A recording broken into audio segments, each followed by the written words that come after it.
100 years from now, somebody else will be living in your house. You and all the people that you know will be gone. All your clothes will turn into dust, and your car will be in a trash heap somewhere. There is one thing that will endure, one thing that will be still alive many years from now: your watch.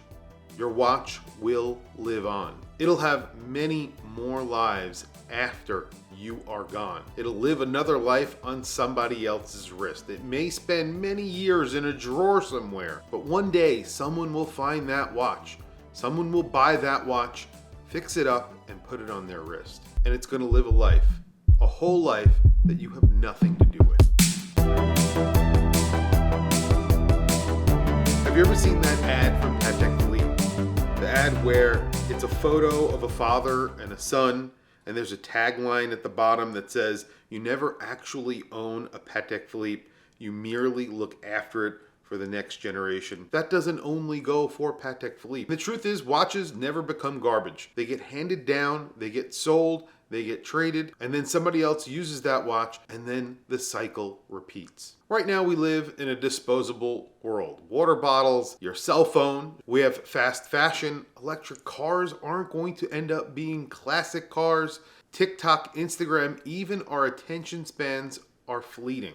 So what is it about watches that make them lasting? Something that gets handed down from generation to generation? Well, it's the inherent value that watches have. They are looked at as a piece of jewelry or something important, something that you just don't throw away. And that is kind of the reason why I'm making this video. I want to talk about luxury in general, but specifically luxury when it pertains to watches and why we put so much value into these objects. Personally, what I think it boils down to is that luxury is brand perception, brand story, and how those two things make you feel. Rolexes are made on an assembly line. I think I've said this a few times here on my channel. There are plenty of videos out there talking about how Rolexes are basically made on an assembly line. They are put together by a bunch of different people. There isn't really a lot of care that goes into it.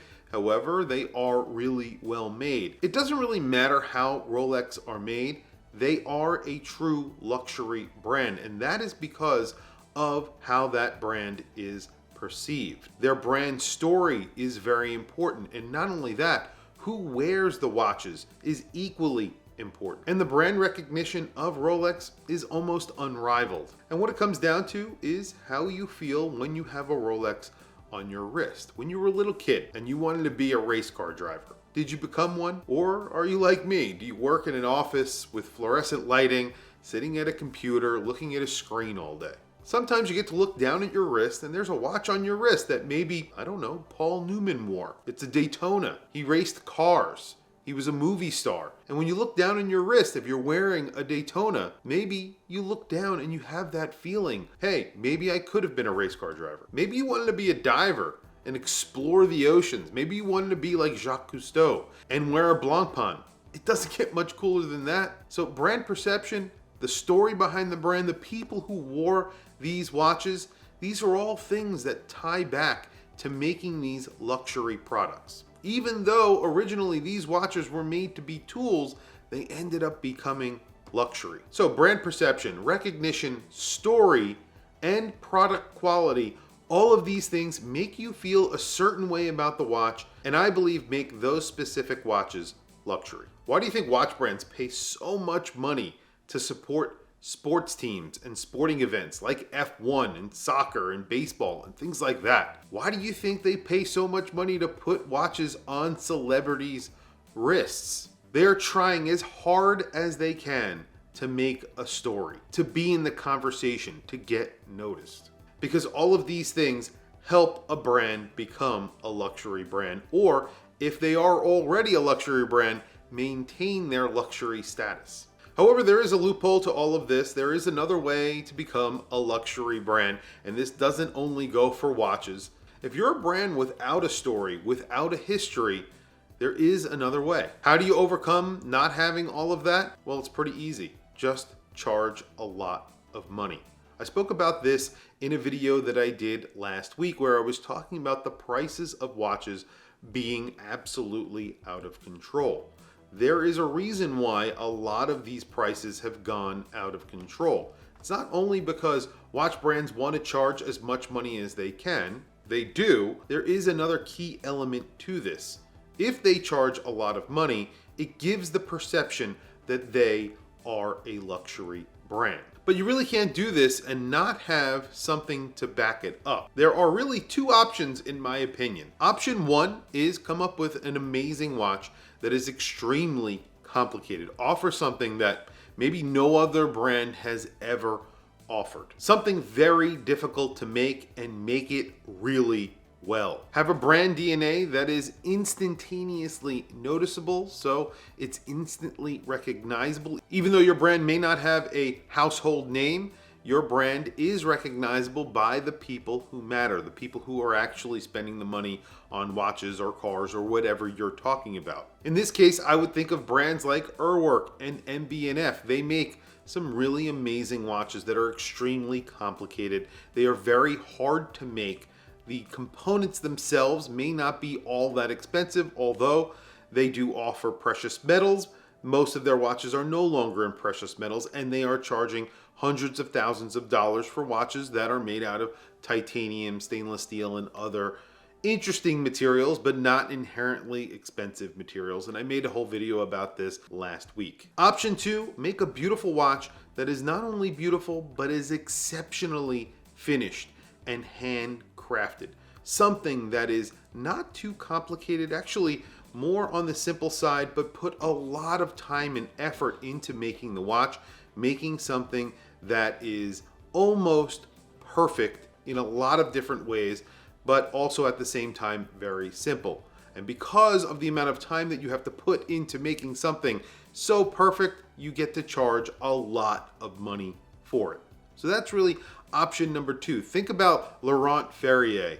Their watches are mostly made out of things like titanium, grade 5 titanium. You have a movement that's just a hand-wound movement. However, if you get a microscope out, you do have to get a microscope out to see these things, the movement is finished near perfectly. There is no flaws. It's extremely clean. Same thing goes for the dial, the case, and they're expensive because of the amount of time it takes to do something to perfection. Both of these paths can really backfire. You can charge an astronomical amount of money, but if your watches aren't bespoke enough, isn't of the highest of high standards, well then your reputation will be tarnished. People will talk smack and no one will buy your watches. Think about what happened to Panerai. This didn't happen that long ago.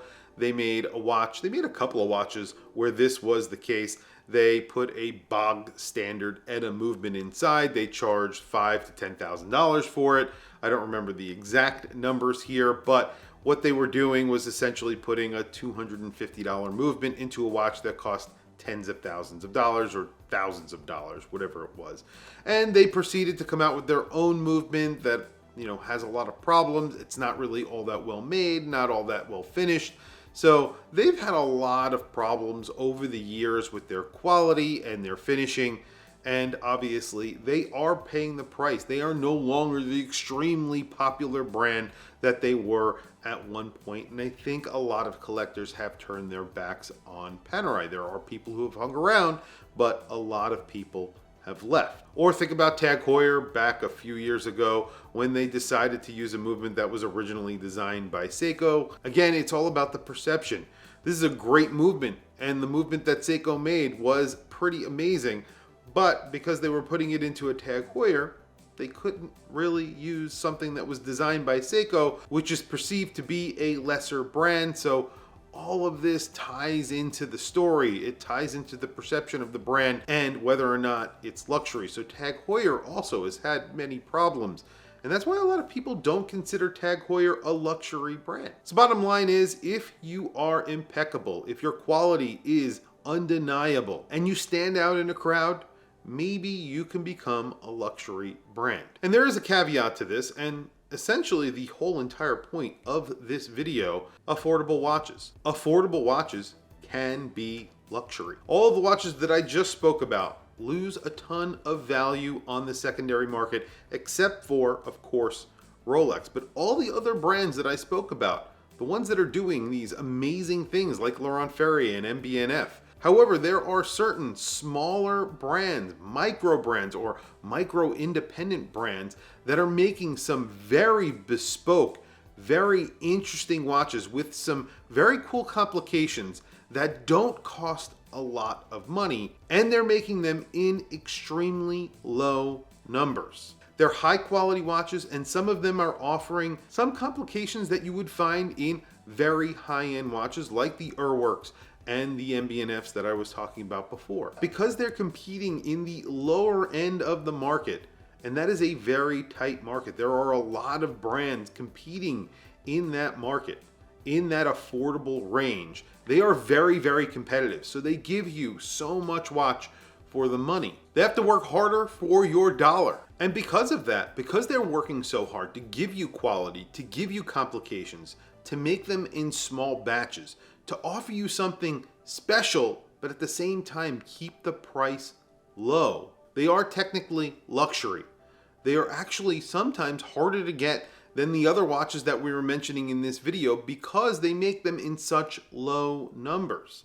I'll name a few brands here, but most of the brands that I'm about to talk about, their watches sell for more money on the secondary market. Now, is that something that is sustainable? Probably not. As they make more watches, the prices do come down on the secondary market, but a lot of these little brands, these micro independent brands and micro brands, do sell for more money on the secondary market because they are now becoming perceived as a luxury item. One of the brands that I always talk about here is Zelos, specifically what they're doing with the skeletonized Marvin 600 movements, those vintage movements that they took and skeletonized and put into some pretty amazing watches that don't cost all that much money. Those watches are selling on the secondary market for almost double what they originally MSRP'd for because there's so much inherent value in those watches when you compare them to other brands. Vulcain, Space One, Albatross. These are three brands that I absolutely love. Their quality is extremely high. Some are a little bit crazier, like Space One. They have some pretty crazy watches. But if you bought one of their Telluriums, those are selling on the secondary market for way more than they originally MSRP'd for because they're no longer making them. They were too hard to make. They made some batches of them and then they decided to stop making them because they were so difficult to make and they couldn't really make money on them. So these are pretty interesting watches. They have a tellurium in them. They're not going to be selling them anymore. Albatross, another great watch. Vulcain, one of my favorite brands that also has a history. Their watches are extremely high quality. They put a lot of effort into their designs, and the quality overall is something that you would find on a much more expensive watch. Awake Watches, yet another brand that has some pretty amazing bespoke components, specifically their dials. They have some dials that are out of this world, especially considering their prices. They're also using a Le Jouperet movement, so it's kind of skating the line between a micro brand and an independent brand, and I love that. I love when the lines get blurred and you're getting something that's a little bit special. This is definitely something that I would consider, these brands are definitely brands that I would consider luxury or entry-level luxury brands that are moving towards that luxury level. Kaiser Design is another one that I would mention here because they're doing some pretty amazing things with 3D printing. And again, their prices aren't astronomical, but you are getting something bespoke, hand finished in some pretty cool materials, beautiful hand CNC dials, different things that you don't see every day from your average micro brand, but they're still not extremely expensive watches. Tell me what you think about what I said in this video today. Do you agree with what I said, my definition of what a luxury watch is? And can affordable watches be considered luxury? Just because they don't cost a lot of money, does that mean they're not luxury? What about a micro brand that actually has history? Does that make them a luxury brand? Tell me what you think down in the comments below. I want to hear from you guys. A very good example is Vulcain because they do have a history. They aren't a major brand. They make watches in somewhat small batches. They are very high quality, very good looking, and they have a history. These would be considered a luxury brand if they cost more money maybe, but since they don't cost all that much money, are they luxury? I want to hear what you guys have to say down in the comment section below. Please also don't forget to like, subscribe, hit that bell icon. It is super helpful for the channel, and I very much appreciate it. Anyway, guys, thank you for logging on. Thank you for watching this video. I will catch you guys in the next video.